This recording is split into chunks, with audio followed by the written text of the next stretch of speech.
You're somewhere between 38 and 42 weeks pregnant.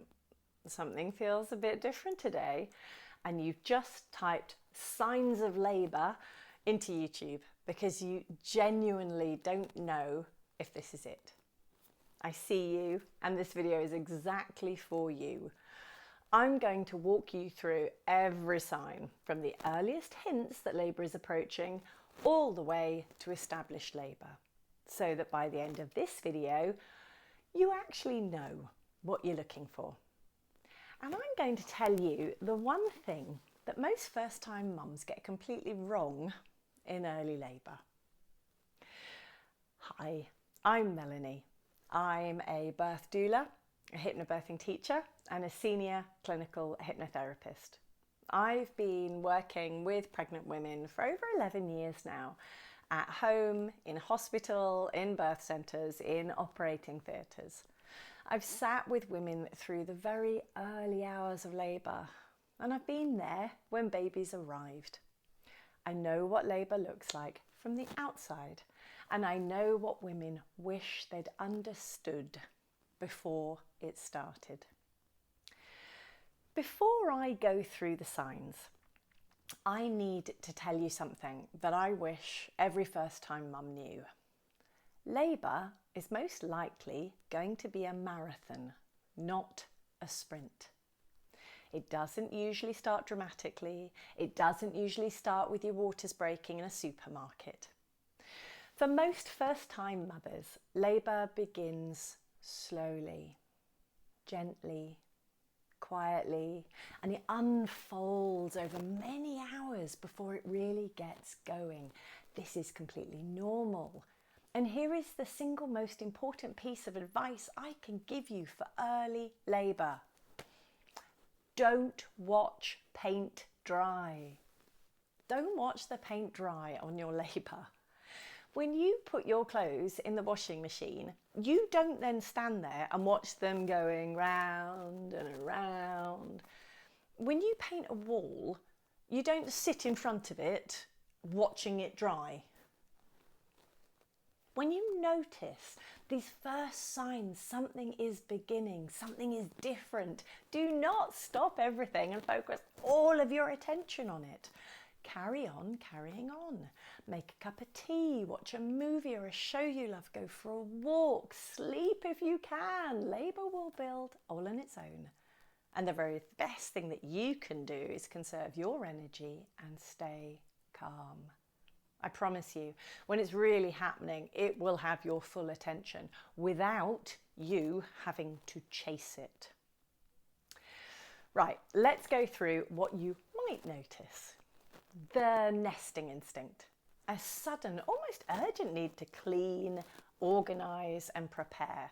Freezer meals at midnight, the nursery reorganised for the third time. This is real. It's driven by hormonal shifts, and it's worth noting when it happens. But please also rest. The nesting urge is your mammalian body's signal that birth is coming. It's time to clean your cave, but don't exhaust yourself responding to it. A mood shift. Some women feel a deep calm settle over them, a quiet sense of readiness. Others feel emotional or teary without knowing why. Some feel anxious, some feel suddenly strangely clear. It might feel a bit like those few days before your period arrives, all of those feelings. It's normal. If you notice a significant shift in how you feel, note when it started. The show, the mucus plug, which has been sealing your cervix through pregnancy. It begins to come away as your cervix softens. It looks like mucus, clear, pink, or lightly blood-streaked. It can happen days before labour, or in the hours before your surges start, or during your labour. On its own, it doesn't mean labour is imminent, but it's a positive sign that your cervix, the body, is beginning to prepare. Backache and loose stools, a dull, persistent ache low in your back like period pain is one of the most common early signs. Some women also notice an unsettled tummy in the days before labour. This is your body simply clearing itself out, driven by the prostaglandins that help ripen your cervix. Note it, don't panic about it. Braxton Hicks versus real surges. Now, this is a question I get asked most, so let me be as clear as I can. Braxton Hicks, also called practice surges, can be regular or irregular. They usually ease off when you change position or drink some water or get some rest. They don't build over time, and they often stop when you go to sleep. They also come with no associated pain or discomfort other than the weird tight feeling. Real surges are different. They may start irregularly, but soon become regular. They build longer and stronger and get closer together over time. They don't ease off when you move. They demand all of your attention. They will come with feelings of discomfort. The pattern to watch for is called 3 and 10. 3 surges during a 10-minute window, when you have to stop and breathe through each one, when you no longer wish to chat on the phone, text your mum or friends, or watch the telly, but instead breathe, moan, or groan.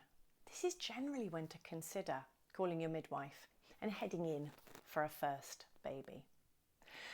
And here is the most reassuring thing I can tell you. If you're not sure whether you're in labour, you're probably in early labour. When you're in established labour, you will know. There is no ambiguity.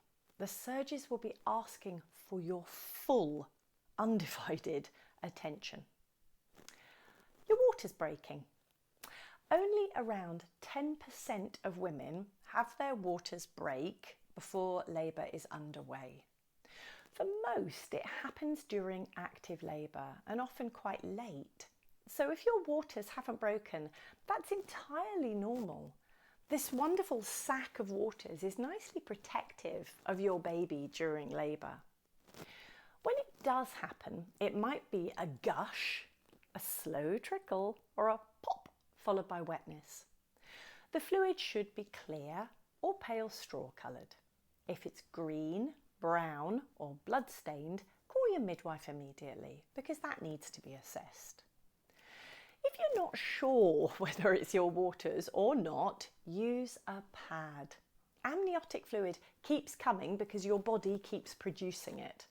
A bladder leak doesn't.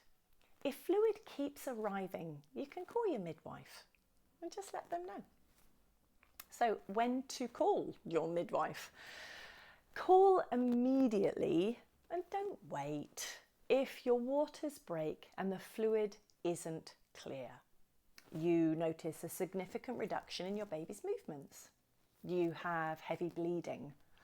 You have a sudden severe headache, vision changes, or significant swelling in your face or hands.